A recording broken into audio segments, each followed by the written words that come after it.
What's going on, guys? In this video, I'm going to explain to you the advantages and disadvantages of certain H corporations and things that you should look for when acquiring an H corporation. Guys, my name is Eduardo Soto, and in this channel, we learn everything to do with personal credit, business credit, how to leverage H corporations, how to be able to travel the world for a fraction of the price. H corporations is one of those topics that I get still to this day, a lot of people asking me tons of questions about. The way that I explain H corporations is think about it like the roof of your house. You can have the best roofing, the best shingles in the world, but if there's no foundation and there's no structure to a house, that roof ain't gonna do absolutely anything just laying on the ground. Understanding that you need a good foundation, especially when it comes to having your personal credit right, and being able to set up the business or the H corporation right is going to be a catalyst of when you acquire an H corporation. Guys, one of the biggest reasons why I make these videos is because when I initially started and I ended up acquiring a $10,000 H corporation, I had no clue what to do with it. Most likely, like a lot of you guys are looking online, seeing what's good, what's bad about it, and there's just a lot of misunderstanding and a lot of confusion when it surrounds about shelf corporations, about H corporations, and this is exactly why I make these videos, because I was probably in your shoes, and what I realized is a lot of videos on different channels, there are a lot of fluff, and it's people that don't actually have the results of H corporations. Guys, I've been able to fund millions of dollars, not only for myself, but for my clients, and this is the reason why I'm doing this, is to educate you guys so that you can make better decisions whenever it comes to H corporations and being able to fund them. What I'm going to do here is that I'm actually going to open the whiteboard, guys, and I am going to warn you guys from the beginning. I don't have the fancy piece of paper, right, that I can write, so you're going to have to excuse my shitty drawings, but I'm going to do the best. For the longest time, what I was getting was companies from Minnesota. Companies from Minnesota, they're fairly simple to be able to do a lot of the due diligence. You can get them from the Secretary of State. You can acquire these companies. However, when we acquire companies from Minnesota, they are mainly reinstated companies. Now, what are the advantages and disadvantages of reinstated companies, guys? Reinstated companies are companies that were actually active at one point or another.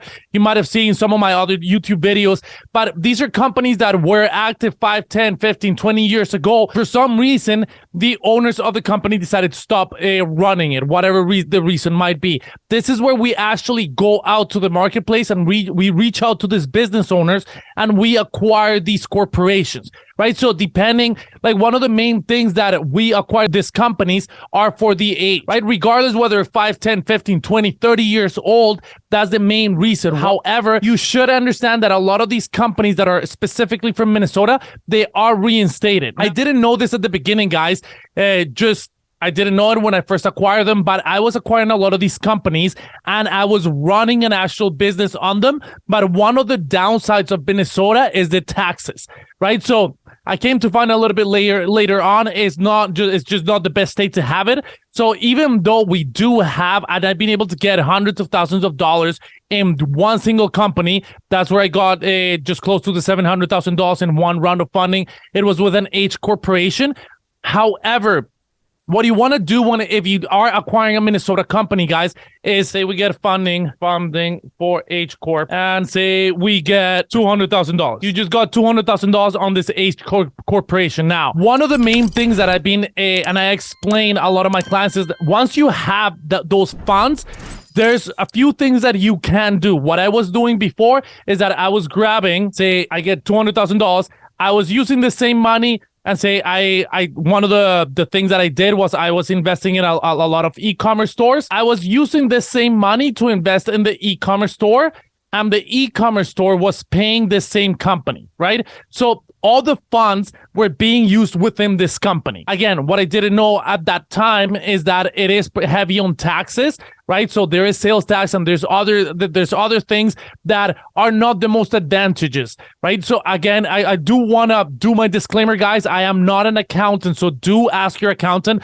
and I'm not a lawyer, right? So, but this is things that I've utilized with my experience of having these H corporations. So say you invested the $200,000, say it was all in e-commerce. We're just throwing numbers out here. It's not like no type of numbers, but say you use the $200,000 to invest in e-commerce stores and you made $300,000. Now you had $100,000 profit. Now this $100,000 you're gonna have to pay Minnesota taxes depending on the corporate structure that you're gonna have. This is what you're gonna have to pay in this Minnesota company. What I now explain my clients and the people that still do get these companies to get them funded is that you could take this $200,000, you can have a separate company. It doesn't need to be an H corporation, but you can have a separate company number one, making something up here. So you can actually lend this $200,000 to this company, and then you can charge yourself 20%.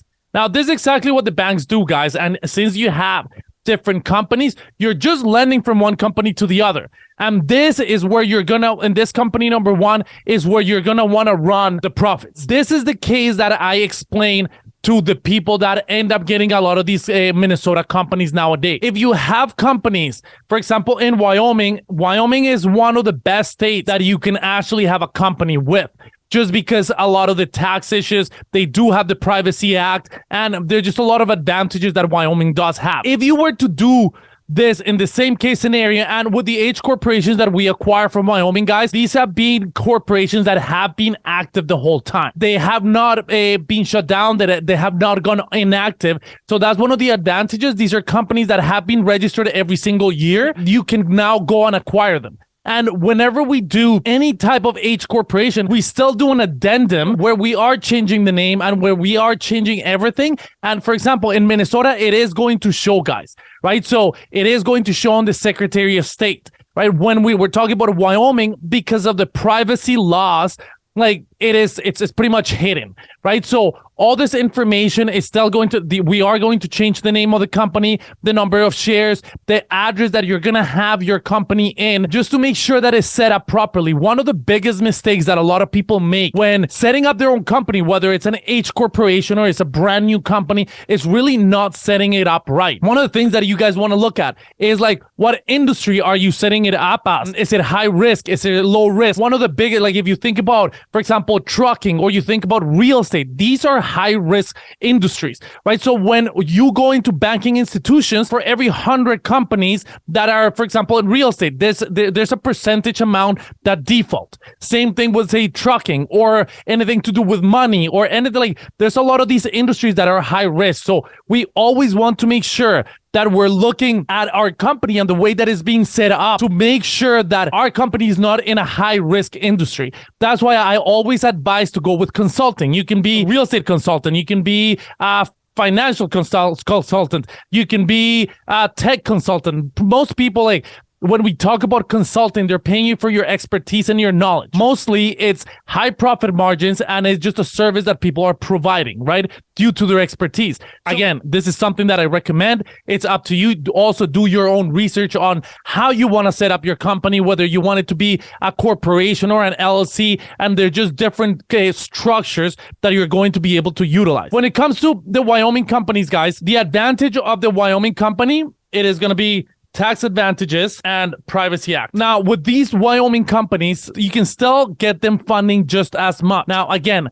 they do have to be set up correctly. What's going to happen with these companies, guys, like whether it's Wyoming, we can also get some Delaware, New Mexico companies, which also have that Privacy Act, is in that same scenario that we have over here. Say we got funding $200,000, right? And say I work with a lot of real estate investors. Mainly I work with real estate investors or people that are in the e-commerce business. One of the biggest factors that limits people in e-commerce is that they don't have enough capital, or whether it's in credit cards or like just in capital in general, to be able to grow. Like whether they're doing Amazon, Walmart, Shopify. It's one of the biggest problems that a lot of people face. Say you're using the same $200,000, like here we did it in e-commerce. Say in here, we're going to do real estate, right? We're going to have our little house. Say you just acquire a house for, again, it's not going to be very pretty, guys, but you guys get the point. We got that little door. We got the little windows over here. You just bought this property for $150,000, right? And you're gonna put $50,000 in renovations.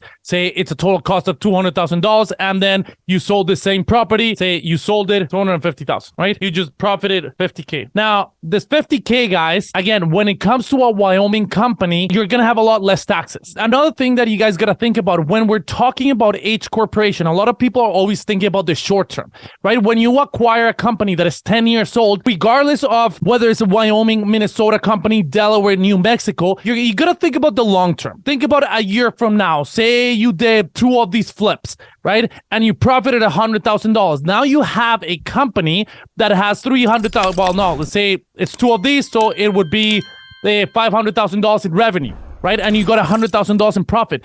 A year from now, you're gonna have a company that is, say, 11 years old, right? Because you had an H corporation. Now it's 11 years old, and you have $500,000 in actual revenue. Right? The whole point of getting a lot of this funding, guys, is to put it back into your business to create an actual business that is going to make you profit, that is going to make you money, regardless of whatever industry you might be in, whether it's e-commerce, whether it's real estate, maybe you're in trucking, maybe you have another venture, like you're doing Forex or crypto, whatever the industry might be. The whole point is to have that capital to be able to make some money, right? When you acquire an H corporation, it is like the H corporation, you're just stacking up the odds, right? Statistically wise, if you guys look at companies that are 5 or 10 years old, like statistically wise, a 5-year-old company is, a 5-year-old company is, I think, 3 times more likely to succeed. I think it was more than that, but than a 1-year company.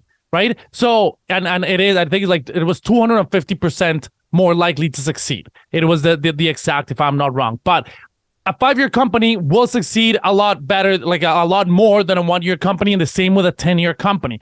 So you guys got to look at this from a financial institution perspective of the banks that are actually handing you the money. How are they looking at this business, and how are you establishing the business so that they give you the most amount of money? Again, you're still telling a story, and you're selling yourself and the business to the bank for them to give you as much funding as possible. So these are some of the advantages, guys, and disadvantages that you guys can look at when acquiring an H corporation. Now, there's different states where you're going to be able to acquire an H corporation. There's also I know I see a lot of like Colorado companies in New Mexico, again, Wyoming, Minnesota. So some of these things are the things that you guys have to look at depending on what state you're in, and looking at the long run on how are you going to be able to utilize that company, and what is the corporate structure and the tax structure that is going to benefit you the most in the long run. I do these videos because I want to educate you on how you can get these companies and these H corporations funded, and how you can pretty much make as much money with the bank's money, right? With everything that's happening in with the banking industry and everything, this is still a great time to be able to leverage your good credit to be able to go get more money. Again, guys, hope you got some huge value out of this. If you did get a lot of value out of this, please like and share. Maybe send this video to someone that is inquiring about H corporation or is looking to get funding. Now, if you guys want to join one of my free Facebook groups, you can click the link below and in the comments, guys. And if you have any questions, do put them underneath, and I'm always answering the questions. Me and my team are always here to help. And again, guys, hope you're having the best day of your life, and we will talk to you soon.